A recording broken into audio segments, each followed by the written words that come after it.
भगवद गीता का पहला श्लोक। धृतराष्ट्र उवाच धर्मक्षेत्रे कुरुक्षेत्रे संवेता युयुत्सवः माम का पांडवाश्चैव किम कुर्वत संजय। एक अर्थ। धृतराष्ट्र ने पूछा, हे संजय, धर्मभूमि कुरुक्षेत्र में युद्ध की इच्छा से एकत्र हुए मेरे पुत्र कौरव और पांडवों ने क्या किया? धृतराष्ट्र बोले। धृतराष्ट्र अंधे थे और अंधापन केवल शारीरिक नहीं बल्कि मानसिक और आध्यात्मिक भी था। वे अपने पुत्रों के मोह में इतने लिप्त थे कि सही और गलत का भेद नहीं कर पा रहे थे। उनके लिए धर्म से ज्यादा महत्वपूर्ण उनके पुत्रों की विजय थी। सीख। जब हम मोह या स्वार्थ में अंधे हो जाते हैं तो हम सही और गलत में भेद नहीं कर पाते। हमें सच्चाई को देखने के लिए केवल आंखें ही नहीं बल्कि एक निष्पक्ष दृष्टिकोण भी चाहिए। धर्म क्षेत्र कुरुक्षेत्र, धर्मभूमि कुरुक्षेत्र में। कुरुक्षेत्र को धर्म क्षेत्र कहा गया है क्योंकि यह युद्ध केवल हथियारों का नहीं बल्कि धर्म और अधर्म के बीच था। यह युद्ध केवल महाभारत का युद्ध नहीं बल्कि हमारे जीवन में भी चलता रहता है। सत्य और असत्य, अच्छा और बुरा, धर्म और अधर्म के बीच। सीख। जीवन भी एक कुरुक्षेत्र है जहाँ हर दिन हमें सही और गलत के बीच निर्णय लेना होता है। अगर हम सही जगह धर्म क्षेत्र पर खड़े हैं तो सच्चाई की जीत निश्चित है। संवेता युयुत्सवः, युद्ध के इच्छुक योद्धा एकत्र हुए। यह दिखाता है कि दोनों पक्ष युद्ध के लिए पूरी तरह तैयार थे, लेकिन यह केवल बाहरी युद्ध नहीं था। अर्जुन के अंदर भी एक युद्ध चल रहा था जो आगे के श्लोकों में स्पष्ट होगा। सीख। बाहरी संघर्ष से पहले हमें अपने भीतर के संघर्ष को समझना चाहिए। सबसे कठिन युद्ध बाहरी नहीं बल्कि हमारे अंदर की उलझनों, डर और इच्छाओं का होता है। माम का पांडवाश्चैव, मेरे पुत्र और पांडव। धृतराष्ट्र ने अपने पुत्रों कौरवों को माम का, मेरे कहा, लेकिन पांडवों को अलग कर दिया।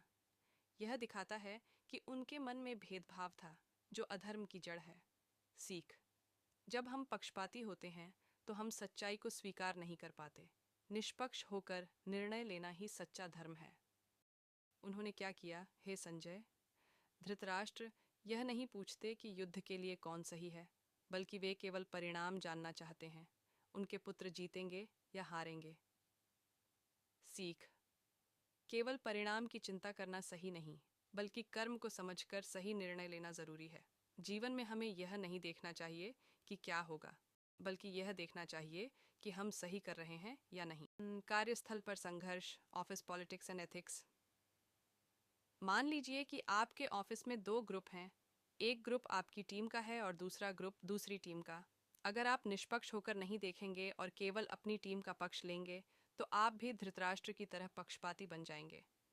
सही तरीका यह होगा कि आप नैतिकता, एथिक्स के आधार पर सही निर्णय लें, न कि केवल अपनी टीम का समर्थन करें। परिवार में विवाद, फैमिली इश्यूज।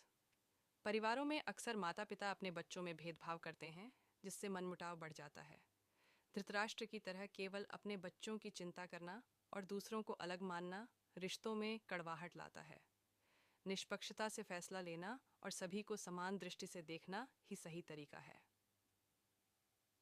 3. जीवन के निर्णय, राइट वर्सेस रॉन्ग चॉइसेस। कभी कभी हम अपने फायदे के लिए सही और गलत में भेद नहीं करते, जैसे धृतराष्ट्र ने किया, लेकिन यह हमें लंबे समय में नुकसान पहुंचा सकता है। जीवन में हमेशा धर्म, सत्य, न्याय, नैतिकता को प्राथमिकता देनी चाहिए।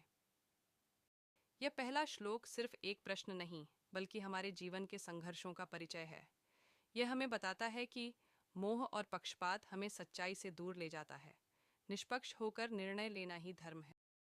धृतराष्ट्र उवाच धर्म क्षेत्रे कुरुक्षेत्रे संवेता युयुत्सवः मामका पांडवाश्चैव किम कुर्वत संजय। आयन 1। धृतराष्ट्र का यह प्रश्न केवल युद्ध के बारे में नहीं बल्कि जीवन की सच्चाई को दर्शाता है। क्या हम अपने जीवन के कुरुक्षेत्र में सही निर्णय ले पा रहे हैं? क्या हम मोह और पक्षपात से ऊपर उठकर सत्य का साथ दे रहे हैं? यही गीता हमें सिखाती है। कर्म करो, निष्पक्ष रहो और धर्म के मार्ग पर चलो।